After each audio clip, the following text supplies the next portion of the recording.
dream car garage. Now, what is it that makes a car feel like a quality item? We know what quality is. We get in the car, we close the door, it closes with a thud, we sit around and we're filled with a feeling of well-being that our brain interprets as quality. So what is it that actually does that? Materials used? Yes, that plays a part. How well put together they are? It also plays a part. But in my opinion, one of the most persuasive elements that really gives a car a quality feel is sound insulation. So, our challenge today is to see if, first of all, our challenge/experiment is to see, first of all, if we can soundproof a car ourselves, and then see if we can measure to see what kind of difference that soundproofing makes. Now, the car we're going to use for our experiment today is my trusty Daihatsu Fourtrak. Now, the Daihatsu Fourtrak is an amazing car in many respects. It has some very positive qualities. For example, it's got a very strong, durable engine. These engines can reportedly go up to 3, 4, 5, half a million miles is not ridiculous for a car like this. So it's a very durable engine. Secondly, it's very tractable. It can tow 3.5 tons. And thirdly, it's also very economical. It can produce a very on 4x4 like 30 miles to the gallon, and it's even quite economical when towing. What it is not, however, is quiet or refined. From the moment you turn the engine on, you're left in no doubt that this is a diesel engine. The only thing you might be wondering is whether or not it's just a diesel or you actually got a tractor.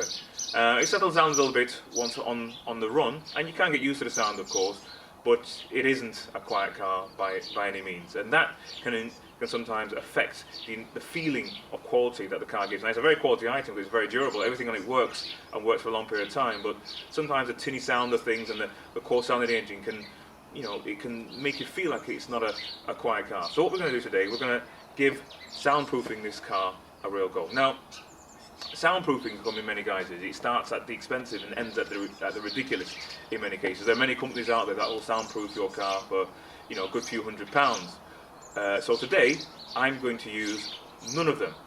Instead, my tools today are going to be some carpet spray, some very powerful sticky double-sided tape, a pen, a knife, a pair of scissors, and the most important ingredient, some old carpet underlay that has been just languishing in my shed for the last 6 months. So we're going to make do with what we've got, and if we can make a good job with these simple ingredients, and if we can successfully manage to soundproof the Daihatsu, a really noisy car, to the point where it makes an appreciable difference. If it works on that car, very likely it will work on whatever you have to.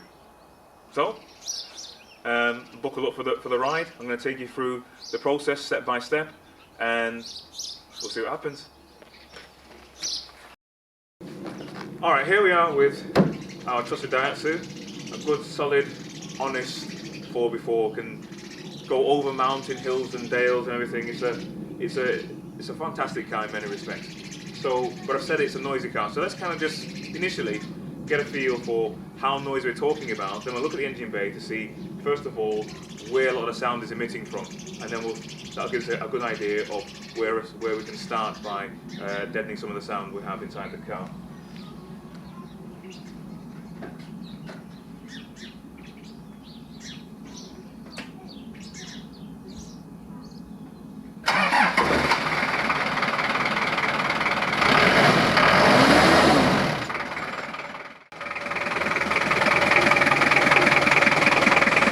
Alright, first thing I want to do is get an indication for myself of where the sound is actually emitting from.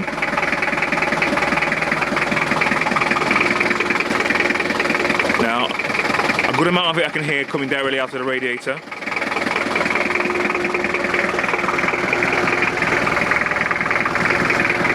And maybe some out of the gaps here.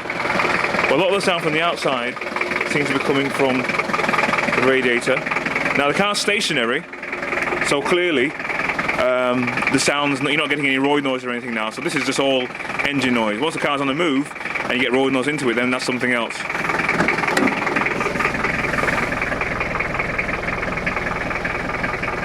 The sound changes slightly once you get inside, but not an awful lot. Okay, let's pop the bonnet.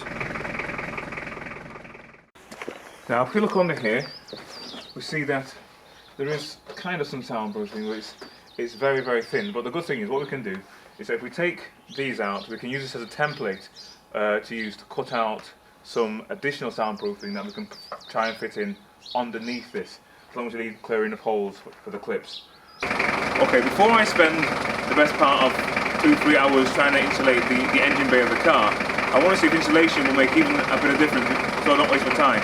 So as a rough crude experiment to begin with, all I've done is I've got some underlay and spread it over the whole engine blade and close the engine, and close the bonnet, just to see if there's a difference between having the underlay there and not. Okay, so this is how it sounds with the underlay very crudely in place.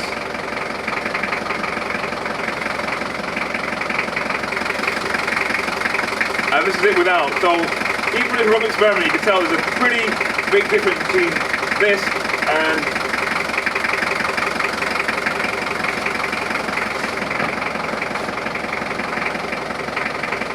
it's taking it down. I'm not quite sure if you can appreciate that on the camera, but it's managed to take it down probably around 30-40%.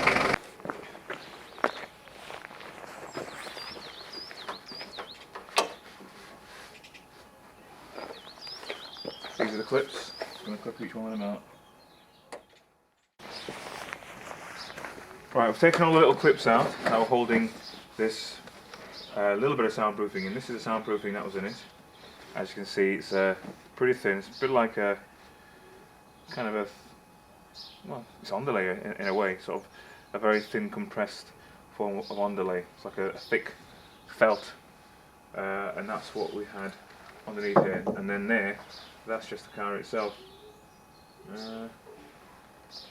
What we're going to do then is we're going to see if we can cut out a piece of actual underlay to the shape of this, and just see if we can stick it on, stick it back. Okay, here we are, and we're back. The little piece of underlay we're going to use has dried out. So what we're going to do now, this was a little bit of soundproofing that was in the Daihatsu. We're going to use it as a template to cut out the underlay that we're ultimately going to stick to this to reinforce it.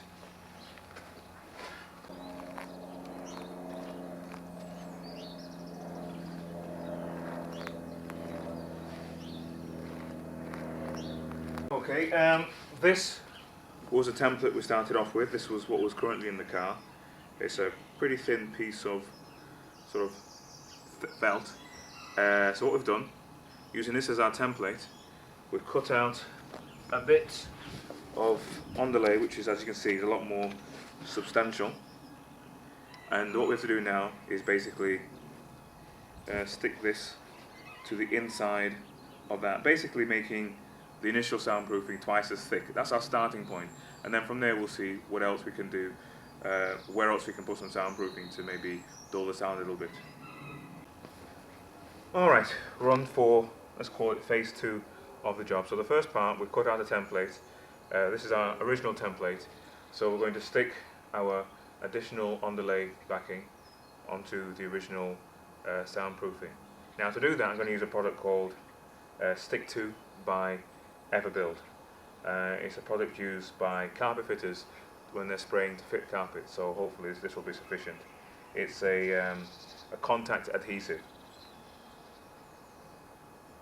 It's meant to be quite a strong one as well. Intense, high strength. So once this is on, it's not really coming off, so we better make sure we do the job right the first time. Here we go.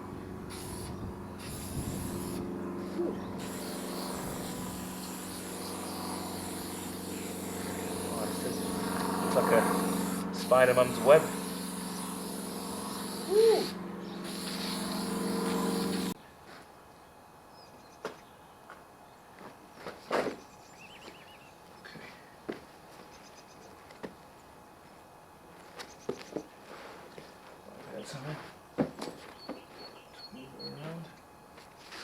Right, so here we are.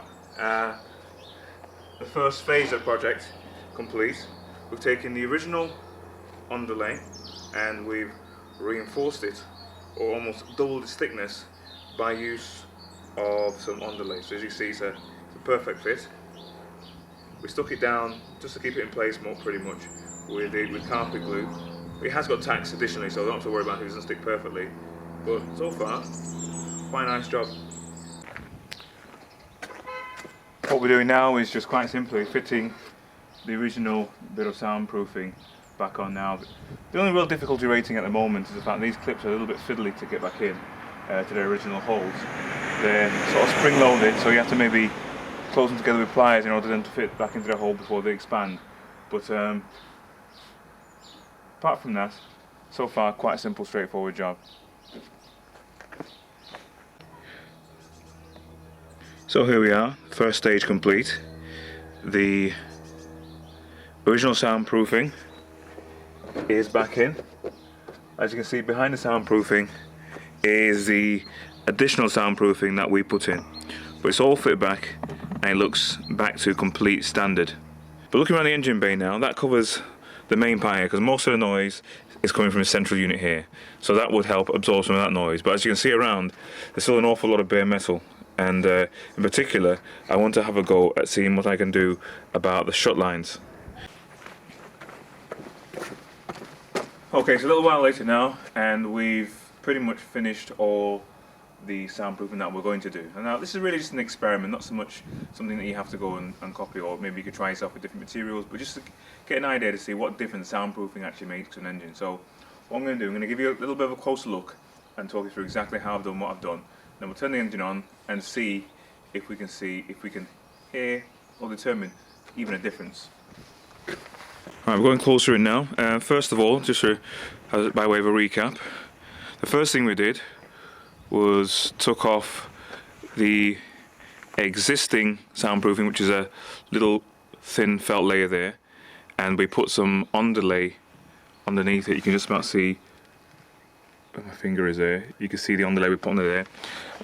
And we fitted that back, and then we thought, well, a lot of the noise escapes from the bonnet, so we put a little bit of underlay down the edges by way of a seal, and a little bit on the bonnet. So where the shut lines meet at the side,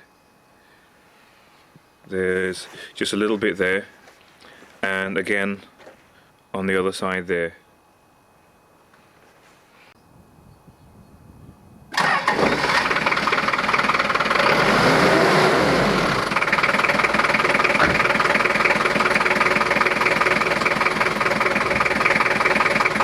Now, has it made a difference?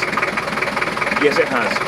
Is it now suddenly as quiet as a Lexus? No, it most definitely is not.